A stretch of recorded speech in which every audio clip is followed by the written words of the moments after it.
main aim is to...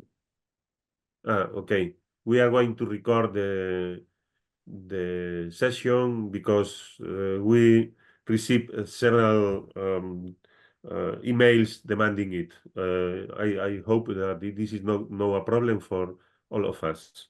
Okay, so the main aim is the final dialogue, open dialogue between all of us to exchange our experience. So nothing else from my side. I am going to give the floor to Sapiens in the first time, and after Araceli, University of Tartu and Estonian Association of Councils and Municipalities will present Estonian case, and finally the discussion, the open discussion. Okay, please, Araceli. Thank you very much. And apologies for delay to everyone, because it was actually my mistake. I don't know why, but I get confused all the time. So give me 1 second to land on the correct tab. Okay, let me see. Not this one. 1 second. Oh, I'm not getting... Ah, yes, this is one. Apologies, Yeah, first of all, I'm gonna be the voice, but I want to acknowledge that all this work has been done mainly by all the people that is all around here, Espazocop, FEGAMP, the University of Vigo, so please feel free to add anything you find it's interesting and that I could miss during the presentation. And I have a structure based on what we discussed also with Antti, just to briefly give the common context from the European perspective, and afterwards getting deeper in the inhibitory and enhancing forces that we found with the analysis in Spain and Galicia to see where are the learning opportunities from both sides. So yeah, at a political level, what we just see is that we have a strong framework promoting this renewable energy transition from a financial and regulatory frameworks and encouraging the citizen participation. So the only challenge here is how these frameworks are translated at the national level, and that depends on the specific context and need the different levels of government stakeholders involvement. So from the economic perspective, what we actually saw is that there are plenty of opportunity, and that's clear from the liberalization, the incentives, and also the employment creation. But on the other hand, during last year, with all these geopolitical dynamics impacting directly the scheme of energy transition, and specifically supplies and the prices, it became a little bit difficult from some community energy experiences to plan in the long term related with the investment needed to develop the different initiatives. And when we deep dive around the social forces, what we saw is that even there are many strong social forces enabling this transition at the same time, and also there is conscious around it, and there are some figures from some European projects. What we saw is that this limited democratic participation is creating a barrier, because people doesn't feel seen or listened. So what means that they are a bit dissatisfied with the solutions. And at the same time, also the main barrier for fostering this transition is around concerns on around the environmental impact mainly. And finally, with technology, we see how efficiency, costs, and also the different multiple use are expanding the applications. And mainly the threats are related with that, the initial cost, and related with the infrastructure when we move to rural areas, and also with the environmental impact of the solution, specifically with the solar plants, with the end life of the installation and how that is, and also the production cycle. So both parts of the of the cycle. And with the environmental factors, what we see is specifically that how essential is to manage this environmental impact association with the production and the disposal of the PV panels. So with this quick review, we start entering in the Spanish context, and what we see in the Spanish context from a political perspective is that we have plenty of strategy measures and actions that have been taken around energy transition, climate neutrality, rural development, and circular economy. So all this strategy at European level has been translated, but the main challenges, and we will share this presentation so you can have all the data in case you want to deep dive in something. The main challenges that we found related with this is that, for example, with energy poverty, the goal that was set was very ambitious, and regulation doesn't go with the same rhythm that these goals require, and also that it depends with cooperation across different government levels, and that we now have some regulations, but the processes and these bureaucratic hurdles are impacting significantly in the implementation of the solutions. So, and also when we move specifically to the rural environment, how the CAP is facing some resistance in the agricultural sector because they are more used to traditional practices, and this includes more challenges beyond implementing the solutions itself. So what we find here is that at the Spanish level and also at the Galician level, because I didn't show you, we have strategies, laws, regulations, and goals identified and clearly defined, and even some budget allocation through them. But now how we move to the practical perspective to make it easier to be implemented. And here, specifically in Galicia, one of the strengths that we have is that because of this decentralization in decision-making, because how it's structured, the government, the proximity between the localities and the citizens could facilitate the integration of this type of collective solutions.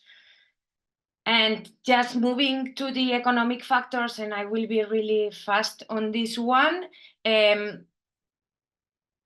Inflation can inhibit the change if it continues with the trends, but in Galicia the projections are very positive, and the opportunity related with the workforce is that energy communities require a different range of skills, so that could create opportunities for attracting people to the rural environment. And a specific challenge that we found here in Galicia is that the land distribution is made in really small holdings, so there are a lot of plots with less than 1 hectare, so this fragmentation could complicate at some point if we think in energy communities in the long term with a bigger scale than what we are thinking right now. And moving just to the technical factor, the opportunity here is that with all these new technologies, the viability and the efficiency on energy communities could be fostered, as the investment sometimes is bigger due to lack of infrastructure that might not be adequate to support the growth of the energy communities. And from the data of the different municipalities that are the scope of the EC4RURAL, we see that there are different levels of diversification within the municipalities, and at the same time there are really low energy consumptions in the majority of the municipalities, which make it easier to implement the collective self-consumption. And at the same time, almost 55% of the consumption in our municipalities here in our pilot, 55% of the energy consumption comes from the residential sector. So that brings a big opportunity of creating a positive impact. Just moving to this perspective of the social factors, based on the almost 600 answers that we have from different and mainly from citizens, what we saw is that almost 70% of people is dissatisfied. So we have an opportunity, and at the same time that makes it challenges, because from this dissatisfaction to move them to be implied could be challenges. And at the same time, even the figures are bigger at European level and national level. From the people surveyed and the people that participated so far in the project, 35% of them could not pay the bills in one time, or they couldn't afford the cost of keeping their home in a comfort, with comfort. So the thing is that there is some consciousness around energy transition, because 83% of these almost 600 people have taken measures around energy efficiency. And also only 8% have installed solar panels in their home. And for the rest, for the 82% that hasn't taken this step, 65% has considered to installing solar panels. Some of them have even contacted and consulted to do it. And from this figure, 86% of the total will be interested in investing and even giving the investment amount that they will be willing to invest in a collective plant if it will be promoted. So the main thing is that there's interest. There are some challenges from this dissatisfaction with the energy system itself, and there is some consciousness, because also most of the people have heard at least around the energy community, and they are interested in knowing more. So from the social perspective, what we see is that the gender gap in the sector here in Spain is clear, even if it's lower when we move to the renewable energy specifically. But because there are some big projects impacting the environment, which is the major concern, we need to keep seeing, monitoring and making strategies for preventing the opposition to the installation of renewable infrastructure. We even have some curious answers in the survey. So because here, for example, in Galicia, 20% of the WIP projects have been stopped because of opposition, and maybe it was the right thing to do, I don't know. But this part of what we saw also at European level that is linked with this is that people need to have clear information to be able to feel that they are making their decision based on their knowledge, and as much complicated as the solution is, as less comfortable as they feel. And there is a direct link between the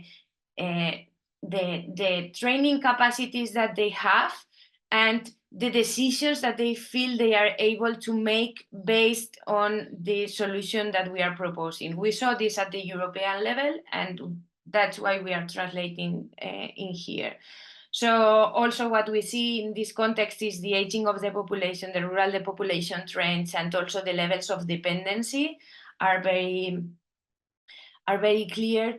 And yeah, I would say that's it. And I don't know if I'm going too fast, but yes. So just moving to this second part of the legal factors, then as I think I've already said something around it. We have some regulations here in place. I will be more specific afterwards, but for example, related with rural energy communities and the specificities that we have, we don't see any regulations, as well as we don't have any data. So that makes it a little bit more complex. Also, because we made some we have some based regulation around collective self-consumption, etc., and around the figure of energy, rural renewable energy communities and citizen energy citizen communities. The regulations keep updating, so keeping up with these legal changes and the implications that it has, it could be something scary for people to get on board.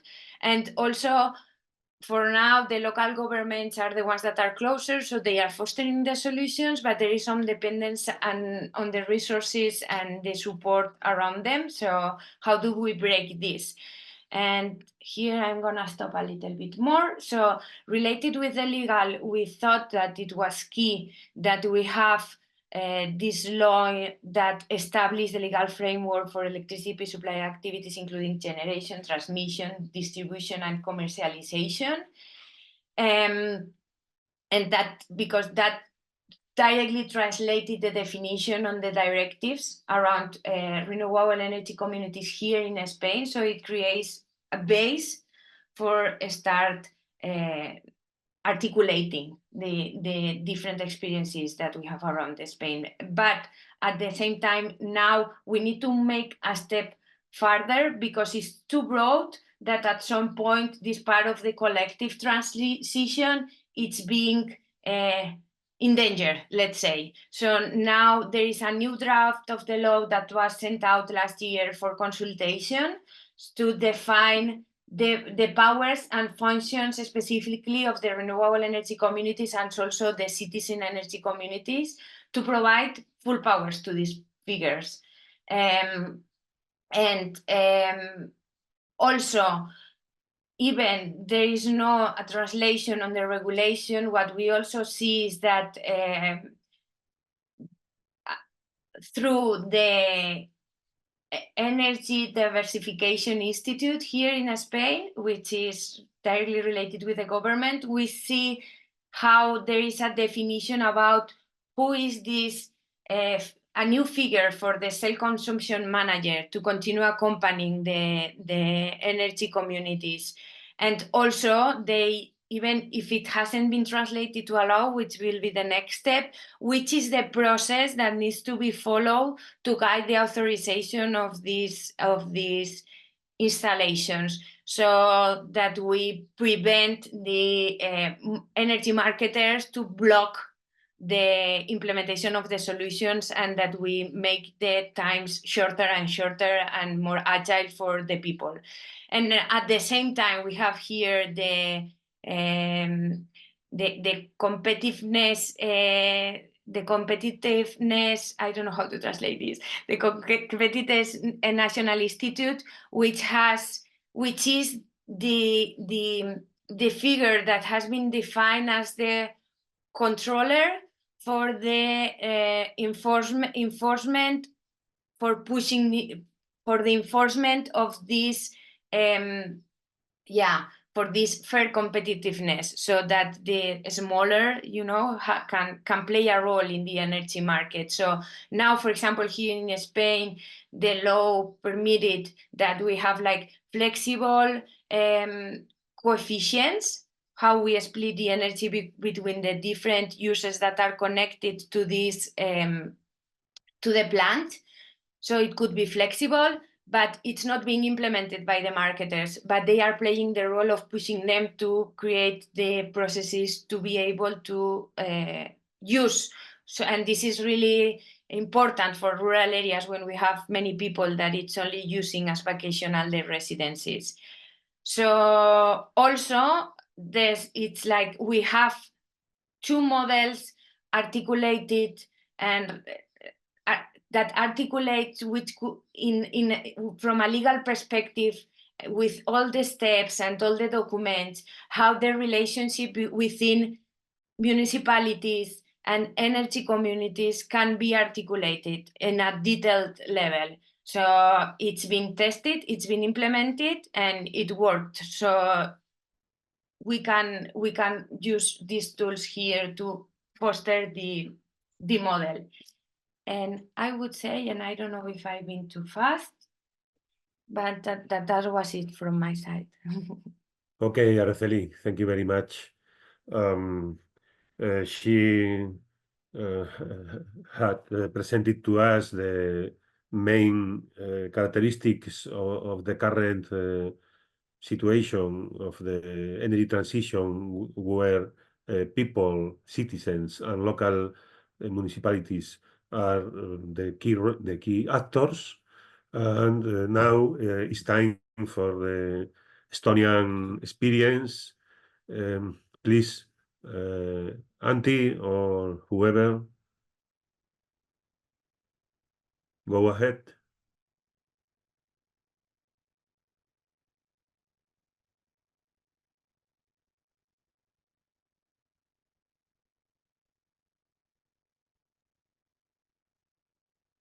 Please, unmute your.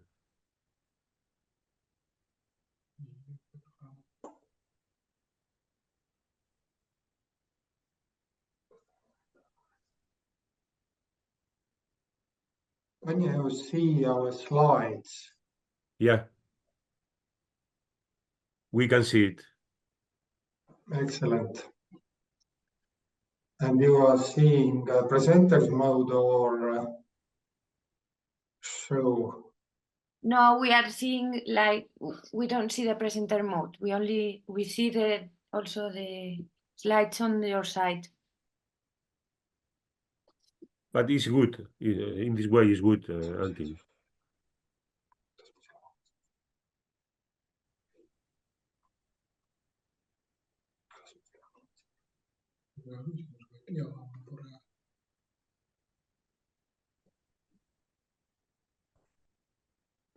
Okay, let's start our presentation.